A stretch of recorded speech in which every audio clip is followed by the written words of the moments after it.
பாஜகவில் பட்டியல் அணி மாநில தலைவராக இருந்த தடா பெரியசாமி இவர் சிதம்பரம் தொகுதியில் திருமாவளவனை எதிர்த்து போட்டியிட திட்டம் தீட்டியிருந்தார். தனக்கு தான் அந்த தொகுதி ஒதுக்கப்படும் என உறுதியாக இருந்ததால் அதற்கான பணிகளை மேற்கொண்டு வந்தார். ஆனால் யாரும் எதிர்பாராத விதமாக வேலூர் முன்னாள் மேயர் கார்த்திகாயினி பாஜக வேட்பாளராக அறிவிக்கப்பட்டார். இதனால் தடா பெரியசாமி கடும் அதிருப்தியில் இருந்து வந்தார். இந்த நிலையில் தடா பெரியசாமி தற்போது எடப்பாடி பழனிசாமி முன்னிலையில் அதிமுகவில் இணைந்து அண்ணாமலைக்கு அதிர்ச்சி கொடுத்துள்ளார்.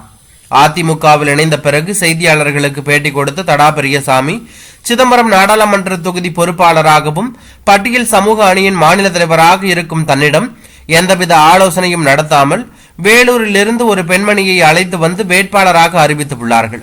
சிதம்பரம் நாடாளுமன்ற தொகுதியில் திருமாவளவனை எதிர்த்து நான் தீவிரமாக களமாடி வரும் நிலையில் தன்னை வேட்பாளராக அறிவிக்காமல் அல்லது தொகுதியைச் சேர்ந்த வேறொரு நபரை அறிவிக்காமல் எங்கிருந்தோ ஒருவரை வேட்பாளராக அறிவித்துள்ளார்கள். தனக்கான முக்கியத்துவம் இல்லாத கட்சியில் தொடர விரும்பவில்லை, ஆகையால் அதிமுகவில் இணைந்துள்ளேன் என அவர் கூறியுள்ளது பரபரப்பை ஏற்படுத்தியுள்ளது.